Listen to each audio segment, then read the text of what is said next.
అందరికీ నమస్కారం అండి. స్మార్ట్ పోక్షిత ఛానల్కి స్వాగతం. ఈరోజు వీడియోలో మీకు హైందవ సాంప్రదాయం ప్రకారం లక్ష పసుపు కొమ్ముల నోముని చూపించబోతున్నానండి. ఈ నోముకి కావాల్సినవన్నీ ముందు రోజే తెచ్చిపెట్టుకున్నారండి. ఆకులు, పూలు, కాయలు ఇలా కవర్లో అన్నిటినీ వేశారండి. చిన్న రిటర్న్ గిఫ్ట్ని అయితే కూడా తీసుకొని వచ్చారు. కవర్లో ఏమేమి వేశారనేది చూపిస్తానండి. ఇలా కవర్లో వేసేటన్నిటినీ ఒక ఇత్తడి ప్లేట్లో పెట్టారండి. ఏమేమి పెట్టారంటే నాప్కిన్ ఒకటి, జాకెట్ ముక్క ఒకటి, ఆకు, వక్క, పళ్ళు, పూలు, అలాగే దక్షిణ పెట్టారు. గాజులు, స్వీట్ కోసం పటికి బెల్లం ముక్కనైతే పెట్టారు. కుంకుమను కూడా ప్యాక్ చేసి వేశారండి. అలా అయితే కింద పోకుండా ఉంటుంది కదా, అందుకని కుంకుమ ముందు గౌరీదేవికి పూజ చేసుకొని తర్వాత కుంకుమ అంతా పంచిపెడతారండి అందరికీ. ఇలా మొత్తంని కవర్లో వేసి పసుపు దారం కూడా వేశారండి. ఇలా మొత్తం ఒక కవర్లో వేసి ప్యాక్ చేసి పెట్టేశారండి. ఇదిగోండి, ఈ ఆరెంజ్ కలర్ శారీ కట్టుకున్నారు కదా, ఈ ఆంటీ అండి నోము చేసుకుంటున్నారు. మా ఇంటి ఎదురు ఉంటారండి వీళ్ళు. ఇలా ప్యాకింగ్లన్నీ ఇలా చేసి పెట్టేశారండి. దాదాపు ఒక 500 పైన చేసి ఉంటారండి ప్యాకింగ్లు అనేవి. ఇవి మొత్తం ఒక రోజే చేయాలంటే అవ్వదు కదండి, ఆ రోజు చేయాలంటే అసలు అవ్వదు. అందుకనేసి ముందు రోజే ప్యాక్ చేశారు. ఇది వచ్చేసి నెక్స్ట్ డే మార్నింగ్ అండి. వీళ్ళు ఇక్కడ శివాలయం టెంపుల్లో చేసుకున్నారు. ఇక్కడ శివపార్వతి ఫోటో పెట్టారు కదండి, సిల్వర్ ఫ్రేమ్ ఉంటుంది కదా ఫోటో ఫ్రేమ్, అది పెట్టి దానికి బంతిపూల దండ వేసి డెకరేట్ చేశారు. కింద అయితే మండపారాధనని పెట్టారు. దాని మీద గణపతిని పెట్టారండి, పసుపు గణపతిని. మనం ముందు ఏం కార్యం చేసుకున్నా సరే గణపతికి పూజిస్తాం కదండి. ఇలా పూజ అయిపోయిన తర్వాత పంతులు గారు కొబ్బరికాయ కొట్టమని ఇచ్చారు. వీళ్ళైతే ఇక్కడ వచ్చి కొబ్బరికాయ కొడుతున్నారండి. కొబ్బరికాయని కొట్టి ఆ నీళ్ళన్నీ ఒక బౌల్లో వేసుకొని ఆ చిప్పలు ఆ కొబ్బరి నీళ్ళని తీసుకొని గణపతి దగ్గరకు వచ్చి మళ్ళీ నివేదన చేస్తున్నారు.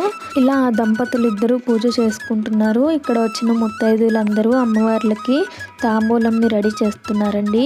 5 అమ్మవార్లకి తాంబూలం ఇస్తారంట. ఈ 5 తాంబూలాలు ఇత్తడి ప్లేట్లలో పెట్టారండి. దాంట్లో ఏమేమి పెట్టారంటే జాకెట్ ముక్కలు, పసుపు కుంకుమ ప్యాకెట్, కాయలు, కొబ్బరికాయనైతే పెట్టారండి. ఇలా అన్ని 5 ప్లేట్లు రెడీ చేసిన తర్వాత ఫస్ట్ ఏదైనా కానీ అమ్మవారి తర్వాతే కదండి అమ్మవార్లకైతే ఇస్తారంట. ఇప్పుడు పసుపు కొమ్ములన్నిటిని వేయడానికి కింద అయితే తెల్ల పంచె ఉంటుంది కదండి, కొత్తది తీసుకొని వచ్చి ఇక్కడ వేస్తున్నారు. ఇది ఇంటూ క్రాస్ మార్క్లో వేస్తారండి. క్లాత్ ఇది చాలా మందికి లక్ష పసుపు కొమ్ముల నోము అనే పేరు తెలియదండి. ఈ పేరు తెలిసినప్పటికీ ఈ పూజ చేయలేని వాళ్ళు కూడా చాలా మందే ఉంటారండి. అయినా నోము చేసుకోలేని వాళ్ళు కూడా చాలా మంది ఉంటారు. ఈ వీడియో చూసినట్లయితే మీకే అనుభూతి కలుగుతుందండి. ఇక్కడ లక్ష పసుపు కొమ్ముల నోమే కాదండి, ఏ నోము చేయాలన్నా అదృష్టం ఉండాలి, అలాగే అమ్మవారి అనుగ్రహం కూడా ఉండాలండి. ఇప్పుడు ఈ క్లాత్ వేయడం అయితే అయిపోయింది. దీని చుట్టూ ఒక ప్రదక్షిణ చేసి దండం పెట్టుకుంటున్నారండి.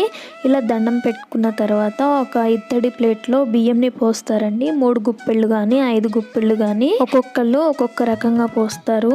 ఇక్కడ ఈ పళ్ళెంని పట్టుకొని నించుంటే పంతులు గారు మంత్రాలు అనేవి చదువుతారండి. ఈ మంత్రాలు చదివిన తర్వాత ఆ బియ్యంని ఆ తెల్ల పంచలో పోస్తారండి. ఇటువంటి నోములు ఇంట్లో కంటే టెంపుల్లో చేసుకుంటే చాలా మంచిదండి. ఎందుకంటే అక్కడ మొత్తం ఒక పాజిటివ్ వైబ్రేషన్లో ఉంటుంది కదండి, అలాగే అమ్మవారి అనుగ్రహం కూడా అక్కడ ఉంటుంది కాబట్టి చూడండి, ఇలా బియ్యంని మధ్యలోకి వేస్తారు. ఇలా మధ్యలోకి వేసిన తర్వాత దండం పెట్టుకుంటారండి. ఇలా దండం పెట్టుకున్నాక పసుపు కొమ్ములని వేస్తారండి. ఈ పసుపు కొమ్ములని 3 సార్లు వేస్తారు. ఈ పసుపు కొమ్ములు దోసటి నిండా తీసుకోవాలండి. ఇలా దోసటి నిండా తీసుకొని 3 సార్లు అయితే ఫస్ట్ దంపతులు వేస్తారు. ఈ దంపతులు వేసిన తర్వాత మనకి ఎవరైతే వస్తారో చుట్టాలు కానీ తెలిసిన వాళ్ళు కానీ ఎవరైతే ఉంటారో వాళ్ళ చేత వేపిస్తారండి. ఈ పూజ చేసిన వాళ్ళకే కాదండి, వాయనం తీసుకున్న వాళ్ళకు కూడా పుణ్యఫలం దక్కుతుందండి. ఇది చాలా పెద్ద నోమండి. దీనికి చాలా ప్రాసెస్ ఉంటుందండి. ఒక 1 మంత్ నుండి అన్నీ తెచ్చుకోవటం, అలా అన్నీ చాలా పనులు ఉంటాయండి. ఈ ఒక్క నోమే కాదండి, చాలా నోములు ఉన్నాయండి. గౌరీదేవి నోము, ఆకుల నోము, అట్లాగా రకరకాలుగా ఉన్నాయండి. పూల నోమని, కైలాస గౌరీ నోమని, ఇలా చాలా నోములు ఉన్నాయండి. లక్ష పసుపు కొమ్ముల నోము అంటే పసుపు కొమ్ములు నడుము విరగకుండా ఉన్నటువంటివి చూసి తెచ్చుకోవాలండి. ఈ లక్ష పసుపు కొమ్ములు ముందే షాప్ వాళ్ళకి చెప్తే వాళ్ళే అన్నీ ఏరి తీసుకొని వస్తారండి. ఇక్కడ చూడండి అందరూ వేసేసారు. అందరూ వేసిన తర్వాత మిగతా పసుపు కొమ్ములని ఇలా రాసి పోస్తారండి. ఇలా రాసి పోసినప్పుడు చూడడానికి ఎంత బాగుందంటే అచ్చం సాక్షాత్ గౌరీదేవి వచ్చి అక్కడ కూర్చున్నట్లు ఉందండి. ముందు గణపతి పూజ చేశారు కదండి. ఆ గణపతి పూజ అయిపోయిన తర్వాత ఆవాహనం చేస్తున్నారు. ఆవాహనం చేయాలి. తర్వాత అష్టోత్తర నామాలు, సహస్రనామాలు చదివి అమ్మవారికి 1,00,000 పసుపు కొమ్ములతో పూజ చేయాలండి. చూడండి దంపతులు ఇద్దరు కలిసి కలశాలను పెడుతున్నారు. అక్కడ ముత్తైదువులందరూ కలిసి పసుపు కొమ్ములతో చేసిన గౌరీదేవిని డెకరేట్ చేస్తున్నారండి. మనం ఇంట్లో పసుపు గౌరమ్మని ఎలా అయితే చేసుకుంటామో ఈ పసుపు కొమ్ములు వేసినప్పుడు సేమ్ అంతే వచ్చింది కదండి. చూస్తుండే 2 కళ్ళు సరిపోవట్లేదండి. ఇక్కడైతే పూజ చేస్తున్నారు. ఇలా పసుపు కొమ్ములన్నిటినీ రాసి పోసిన తర్వాత వెండిది తీగ ఉంటుంది కదండి. ఆ తీగని 3 సార్లు చుడతారండి. 3 చుట్లు ఇక్కడ అయ్యగారు చూపిస్తున్నారు చూడండి. ఇలా వెండి తీగతో చుట్టిన తర్వాత తెల్ల దారపుకండ తీసుకొని 3 చుట్లు చుడతారండి ముత్తైదువులందరూ కలిసి. ఈ నోము చేసిన ఆధ్యాత్మికతో పాటు వాటిలో నిగూఢమైన ఆరోగ్య రహస్యాలు కూడా చాలా ఉంటాయి కదండి.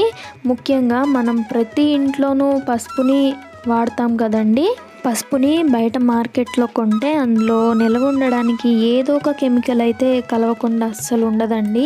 కాబట్టి చక్కటి పసుపు కొమ్ములని ఆడించుకొని ఆ పసుపుని వంటల్లో వాడుకోవడం వల్ల కడుపులో ఉన్న దోషాలనేటివి అన్నీ పోతాయండి. బ్యాక్టీరియా కూడా మొత్తం పోతుంది. వెనకటి రోజుల్లో అయితే అండి అసలు పసుపు ప్యాకెట్లనే కొనేవాళ్ళే కాదండి. అందరూ పసుపు కొమ్ములను తెచ్చి ఎండబెట్టుకొని పసుపు ఆడించుకునే వాళ్ళండి. కానీ ఈ జనరేషన్లో అసలు అంత టైం ఎవరికి ఉండట్లేదండి. ఉన్నా కానీ ఎవరు చేయట్లేదండి. అసలు అందరూ పసుపు ప్యాకెట్స్నే తెచ్చుకుంటున్నారు. అప్పట్లో ఏమైనా దెబ్బలు తగిలితే కూడా బ్లడ్ వస్తున్నా కూడా దాని మీద పసుపు పెట్టేవాళ్ళండి. అప్పుడు ఆ బ్యాక్టీరియా మొత్తం పోతుందని పసుపు యాంటీబయాటిక్ అనేసి. కానీ ఇప్పుడు ఆ పసుపు పెట్టినా సరే తగ్గట్లేదండి. అప్పట్లో అయితే పసుపు పెడితే వెంటనే తగ్గిపోతుంది. కెమికల్స్ కానీ ఏమి ఉండేవి కాదు కదండి పసుపు కొమ్ములని ఆడించుకుంటే. ఇప్పుడు ప్యాకెట్ పసుపులో ఏముందండి, మొత్తం నిల్వ ఉండడానికి కెమికల్స్ కలిపేస్తున్నారు. చూడండి గౌరీదేవిని పెట్టారు కదండి పసుపు కొమ్ములతో. దానికి ఇలా పూలతోటి డెకరేట్ చేస్తున్నారు. ఆ దంపతులు ఇద్దరేమో పూజ చేస్తున్నారండి. తమలపాకుని బోర్లిచ్చి పెట్టి పూజ చేస్తారు కదండి, అలాగా వీళ్ళు పూజ చేస్తున్నారు. ఇక్కడ చూడండి ఎంత బాగా పెడుతున్నారో. ఆ బంతిపూల మాలని రౌండ్గా అట్లాగా అన్ని షేప్స్ లాగా పెట్టేస్తున్నారండి. చాలా బాగా పెడుతున్నారు. ఆడవాళ్ళు ముఖానికి పాదాలకి పసుపు రాసుకున్నా కూడా ఎంతో మంచిదండి. అలాగే ఆడించిన పసుపుని నలుగు పిండిలో కలిపి చంటి పిల్లలకి స్నానం చేయించేవాళ్ళండి. వెనకటి రోజుల్లో అయితే చంటి పిల్లలకి ఇలా చేసేవాళ్ళండి. పసుపు కొమ్మలని ఆడించి నలుగు పిండిలో కలిపి చేయించేవాళ్ళు. కానీ ఇప్పుడు డాక్టర్లు అస్సలు వద్దంటున్నారు. కానీ ఈ జనరేషన్ వాళ్ళు కూడా డాక్టర్ రికమెండేషన్ లేకపోయినా సరే పసుపుని వాడాలంటే ఆలోచిస్తున్నారండి, అలర్జీస్ వస్తాయని. చూడండి మనం జడబిళ్ళలు పెట్టుకుంటాం కదండి, ఎంత బాగా అయితే మనం అలంకరించుకుంటామో అంత బాగా అలంకరించారండి ఆ గౌరీదేవికి. మధ్యలో రెడ్ కలర్ పూల మధ్యలో వైట్ కలర్ పువ్వు పెట్టి ఆ బంతి పూలు రౌండ్గా వేసి చాలా బాగా పెట్టారండి. ఇక్కడ వీళ్ళు డెకరేట్ చేస్తుంటే ఆ దంపతులు ఇద్దరు అక్కడ అష్టోత్తరం చదువుతున్నారండి, పూజ చేస్తున్నారు అష్టోత్తరం చదువుకుంటూ. ఇలా యాంటీబయాటిక్ ఉన్న పసుపుని ప్రతి స్త్రీ వాడితే ఇంటిల్లిపాది ఆరోగ్యంగా ఉంటారనేది నమ్మదగిన నిజమండి. అందువలన ఈ నోములన్నీ ప్రాచుర్యంలోకి వచ్చాయండి. 1,00,000 పసుపు కొమ్ముల నోముని ఇంటి తీరువు ఉంటేనే చేసుకుంటారండి. అలాగే ఈ నోము చేసుకునే వాళ్ళు కూడా నిండు నూరేళ్ళు సుఖ సంతోషాలతో వర్ధిల్లాలని ఈ నోముని చేసుకుంటారండి. చూడండి ఇక్కడ వీళ్ళైతే అర్చన చేస్తున్నారండి కుంకుమతో గౌరీదేవికి. అసలు అక్కడికి వెళ్ళి ఆ పూజ మొత్తం చూస్తుంటే మనకి వేరే ఏ ఆలోచనలు అస్సలు రావండి. చాలా ప్రశాంతంగా ఉంటుంది. ఆ అమ్మవారి పూజలో నీలమైపోతామండి, అంత బాగా చేస్తారు. ఇప్పుడు పంతులు గారు అయితే పలహారాన్ని ఆ గౌరీదేవి చుట్టూ పెట్టమని చెప్తున్నారండి. పసుపు కొమ్ములతో గౌరీదేవిని పెట్టారు కదా, అక్కడ 4 పళ్ళనిచ్చి అలా చుట్టూ పెట్టమని చెప్తున్నారు. ఇప్పుడు దంపతులు ఇద్దరు ఇక్కడికి వచ్చి పూజ చేస్తున్నారండి. ఇక్కడ పూజ చేసిన తర్వాత నీళ్ళని చల్లుతున్నారు. అలాగా మొత్తం చల్లుతారు కదండి. ఇలాంటి వాటిల్లో పాల్గొనాలన్నా కానీ చేసుకోవాలన్నా కానీ అదృష్టం ఉండాలండి. అదృష్టంతో పాటు అమ్మవారి అనుగ్రహం కూడా ఉండాలి. అమ్మవారి అనుగ్రహం లేకపోతే అస్సలు ఏది చేయలేమండి. ఈ నోము చేసుకోవడానికి సుమారు పసుపు కొమ్ములు అయితే 800 కేజీలు పడతాయండి. ఈ నోము చేసుకోవడానికి బంధువులు కానీ తెలిసిన వాళ్ళు కానీ ఎవరైనా కానీ అలా వచ్చి సహాయం చేస్తారండి. అందరూ కలిసిమెలిసి చేసుకుంటేనే కదండి. వెనకటి రోజులైతే ఏ చిన్నది వచ్చినా సరే ఇంటి పక్కన వాళ్ళు, ఎదురు వాళ్ళు అందరూ వచ్చి హెల్ప్ చేసేవాళ్ళండి. ఈ జనరేషన్లో అందరూ ఇండివిజువల్ హౌస్లు అయిపోయాయి, అందరూ సింగిల్ ఫ్యామిలీలు అయిపోయాయి. అలాగే ఎవరి పనుల్లో వాళ్ళు బిజీగా ఉంటున్నారండి.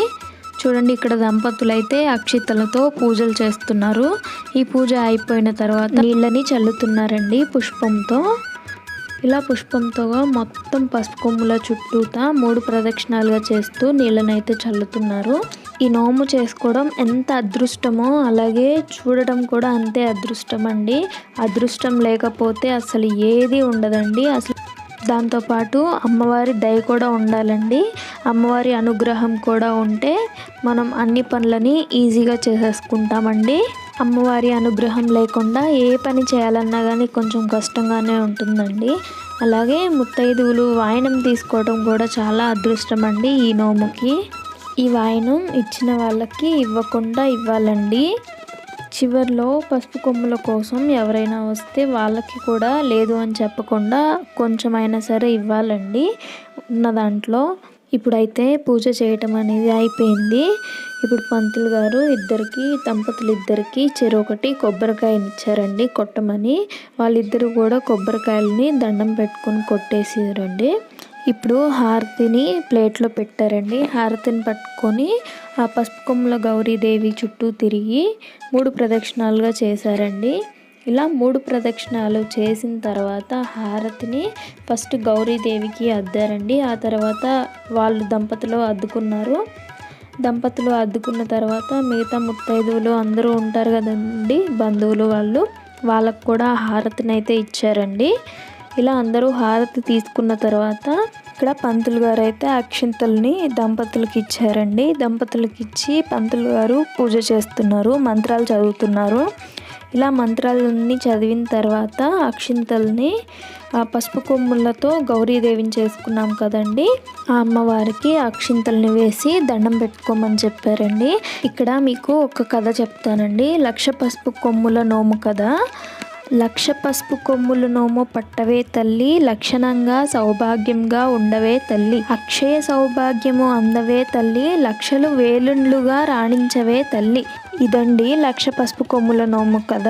ఇలా ఈ కథని చదువుకొని సంవత్సరం అక్షింతలు వేసుకోవాలండి. ఇప్పుడు పూజ అయిపోయిందండి. పూజ అయిపోయిన తర్వాత ఫస్ట్ వాయనం గౌరీదేవికే ఇవ్వాలండి. ఫస్ట్ మనం దేవుడికి ఇచ్చిన తర్వాతే కదండి ఎవరికైనా ఇస్తాము. అలాగా ఫస్ట్ వాయనం గౌరీదేవికి ఇస్తున్నారండి. ఆ గౌరీదేవి పసుపు కొమ్ములు వేశారు కదా, ఆ రాశిలో నుంచి ఒక 3 గుప్పెళ్ళు పసుపు కొమ్ములు అయితే తీస్తారండి. ఇలా 3 గుప్పిళ్ళ పసుపు కొమ్ములు తీసి ఆ ఇత్తడి ప్లేట్లోకి వేసుకోవాలండి. ఇలా ప్లేట్లోకి వేసుకొని ఆ గౌరమ్మకి ఎత్తిడిస్తారండి వాయనం అనేది. ఈ వాయనం ఇచ్చేటప్పుడు అండి చీర కొంగు ఉంటుంది కదా, అది దానిపైన కప్పేస్తారండి. కనిపించకుండా పసుపు కొమ్ములు అవి కనిపించకుండా ఆ చీర పైన కొంగును కప్పేసి వాయనం అనేది ఇస్తారండి. ఈ వాయనం ఇచ్చే ముందు పసుపు, గంధం, కుంకుమ పెట్టి ఇస్తారండి. అక్షింతలు వేసి వాయనం అనేది గౌరీదేవికి ఇస్తారండి. ఇలా పైన చెంగేసి గౌరీదేవికి ఇస్తారండి. చూడండి, చాలామంది ముత్తైదువులు అయితే వచ్చారండి. ఇక్కడ ఇంకా జనాలు చాలామంది తక్కువ ఉన్నారు. జనాలు అయితే చాలా ఎక్కువ మంది వచ్చారండి. అసలు తాంబూలం ఇవ్వడానికి కూడా కుదరలేదు వీళ్ళకైతే. ఇక్కడ ఈ నోము మంచి రోజు చూసి చేసుకోవాలండి. ఇది మంగళవారం, శుక్రవారం ఈ నోము చేయకూడదండి. ఈ విధంగా 1,00,000 పసుపు కొమ్ముల నోమునైతే చేస్తారండి. ముందు రోజ్ వాటర్ని అయితే ఇలా చల్లాలండి అమ్మవారి మీద. ఇలా చల్లిన తర్వాత అమ్మవారికి వాయనం అనేది ఇస్తారండి. ఈ వాయనం ఇచ్చేటప్పుడు ఇస్తినమ్మ వాయనం, పుస్తినమ్మ వాయనం చెప్తారు కదండి, అలా చెప్పి వాయనంని ఇస్తారండి. ఇలా ఇచ్చిన తర్వాత మిగతా అందరికీ ఇస్తారండి. ముత్తైదులు ఉంటారు కదా, వాళ్ళందరికీ ఇస్తారండి. ఫస్ట్ అయితే గౌరీదేవికి ఎత్తిడుస్తారు. చూడండి ఇక్కడ ముత్తైదువులందరూ రెడీగా ఉన్నారండి వాయనం తీసుకోవడానికి. ఎంత అందంగా ముస్తాబై వచ్చారో అండి, కాళ్ళకి పసుపు రాసుకొని. ఇక్కడ ఇంత పెద్ద నోములు చేసుకుంటున్న ఆంటీ వాళ్ళు ఈ నోము చూడడానికి అమ్మవారు కూడా మాకు అవకాశాన్ని ఇచ్చారండి. ఇక్కడ మా అత్తయ్య గారు వెళ్ళారండి ఈ నోము వాయనం తీసుకోవడానికి. 1,00,000 పసుపు కొమ్ముల నోము పట్టి స్త్రీ పరమ వైభవంతో ఎంతో ఐదవతనంతో పార్వతీ పరమేశ్వరులు ఆశీస్సులతో ఎనలేని సత్కీర్తితో ఉంటుందండి. పరమ భాగ్యవంతురాలు అవుతుందండి ఆ స్త్రీ. ఇలా గౌరీదేవికి వాయనం ఇచ్చిన తర్వాత వచ్చిన ముత్తైదువులందరూ దగ్గర వాళ్ళు ఉంటారు కదండి, వాళ్ళు అందరూ బొట్టు పెట్టి బట్టలు అయితే ఇస్తున్నారండి. ఇలాగా అందరూ బట్టలు ఇస్తారు. ముఖ్యమైన వాళ్ళు, పుట్టింటి వాళ్ళు కానీ ఇట్లా ఉంటారు కదండి, వాళ్ళు అందరూ ఇలా ఇచ్చిన తర్వాత వాయనాలు అనేవి ముత్తైదువులకి ఇవ్వడం స్టార్ట్ చేస్తారు. అసలు అక్కడ వచ్చిన జనాలు అయితే మాత్రం ఎంతమంది వచ్చారులేండి, చాలా అంటే చాలా మంది వచ్చారు. ఆ వాయనం తీసుకోవడానికి కూడా ఖాళీ అయితే అస్సలు లేదండి. సాక్షాత్తు ఆ అమ్మవారి స్వరూపమే అందరి ఆడవాళ్ళలో కనిపిస్తుందండి. అందరూ చూడండి ఎంత కలకలలాడుతూ మహాలక్ష్ముల్లాగా ఉన్నారో. మిగతా వీడియోని పార్ట్ 2లో కంటిన్యూ చేస్తానండి. ఈ వీడియో కానీ నచ్చితే లైక్ చేయండి, షేర్ చేయండి, అలాగే సబ్స్క్రైబ్ చేసుకోండి. Thank you for watching.